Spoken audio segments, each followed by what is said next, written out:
വിധിയിൽ പൊതുജനത്തിനും പ്രതീക്ഷയുണ്ട്. നീതി പുലരുമെന്നാണ് പൊതുജനം പ്രതീക്ഷിക്കുന്നത്. നമുക്ക് ചില പ്രതികരണങ്ങൾ കൂടി കാണാം. നമുക്ക് എല്ലാവർക്കും അറിയാവുന്ന കാര്യമാണ് നടി പീഡിപ്പിക്കപ്പെട്ടിട്ടുണ്ട് എന്നുള്ളതും ഇതിന്റെ ബാക്കിൽ ഉള്ളത് ദിലീപാണ് എന്നുള്ളതും. അവന് ശിക്ഷ കിട്ടണം. ദിലീപിനെന്നല്ല, തെറ്റ് ചെയ്ത ആൾക്കാർ ആരായാലും ശിക്ഷിക്കപ്പെടണം. നിയമപരമായിട്ട് കിട്ടാൻ പറ്റുന്ന പരമാവധി ശിക്ഷ അവർക്ക് കിട്ടണം. കുറ്റം ചെയ്തിട്ടുണ്ടെങ്കിൽ ദിലീപ് എന്നല്ല, ഇനിയിപ്പോ പിണറായി വിജയനായാലും ശരി, കുറ്റം ചെയ്തിട്ടുണ്ടെങ്കിൽ ശിക്ഷ അനുഭവിക്കണം എന്നുള്ള ഒരു അഭിപ്രായക്കാരനാണ് ഞാൻ. 1000 കുറ്റവാളികൾ ശിക്ഷിക്കപ്പെട്ടാലും ഒരു നിരപരാധി പോലും ശിക്ഷിക്കപ്പെടരുത് എന്നുള്ളതാണ്. അദ്ദേഹം തെറ്റ് ചെയ്തിട്ടുണ്ടെങ്കിൽ തീർച്ചയായിട്ടും അദ്ദേഹത്തിന് ശിക്ഷ നടപ്പാക്കണമെന്ന് തന്നെയാണ് ഞാൻ ആഗ്രഹിക്കുന്നത്.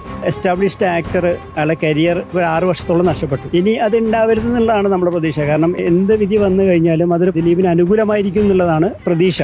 ഇതിൽ ദിലീപോ ബാക്കിയുള്ളവർ അതൊന്നും നമുക്ക് വിഷയമല്ല. തെറ്റ് ആര് ചെയ്തിട്ടുണ്ടെങ്കിലും അവർക്ക് ശിക്ഷ കിട്ടണം ഉറപ്പാണ്. തെറ്റ് ചെയ്ത ആരാണെങ്കിലും അതിന് ശിക്ഷ എന്തായാലും ലഭിക്കും. അത് ആണാണെങ്കിലും പെണ്ണാണെങ്കിലും. ഒരുപാട് സിനിമാ ഫീൽഡിൽ തന്നെ ഒരുപാട് മാറിക്കേണ്ടി വന്നിട്ടുണ്ട്. തെറ്റ് ചെയ്തോ ഇല്ലേന്ന് അറിയുന്നതിനുള്ളിൽ തന്നെ ആൾ അനുഭവിച്ചിട്ടുണ്ട് കുറെ കാര്യങ്ങൾ. ജെന്യൂൻ ആയിട്ടുള്ള ഒരു ഇത് വരട്ടെ, നീതി ആരുടെ ഭാഗത്താണ് അവർക്ക് ലഭിക്കുന്നത്. കാശുള്ളവൻ എപ്പോഴും വളർന്നേ നിൽക്കത്തുള്ളൂ. അനുകൂലമായിട്ടുള്ള വിധി വരാൻ ചാൻസ് കുറവാണ്. നടിക്ക് നീതി കിട്ടണമെന്ന് തന്നെയാണ് എന്റെ വ്യക്തിപരമായ അഭിപ്രായം. പ്രതി ആര് എന്നുള്ളതല്ല. തെറ്റ് ചെയ്തിട്ടുണ്ടെങ്കിൽ ശിക്ഷിക്കപ്പെടണം, അതാണ് എന്റെ അഭിപ്രായം. നീതി കിട്ടുന്ന പ്രതീക്ഷിക്കണം.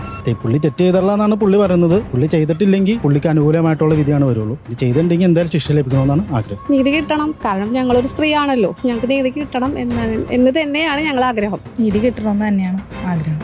തെറ്റ് ചെയ്യുന്നവർ എന്തായാലും ശിക്ഷിക്കപ്പെടും. അത് തീർച്ചയായിട്ടും നടക്കും. നടിക്ക് നീതി കിട്ടണമെന്ന് തന്നെ. നീതിയല്ലാത്ത പ്രവൃത്തിയാണല്ലോ അവിടെ നടന്നത്. അതിനകത്ത് കോടതിയായാലും അതിനകത്ത് ചെയ്യണം എന്ന് തന്നെയാണ് ഞങ്ങളുടെയും ആഗ്രഹം.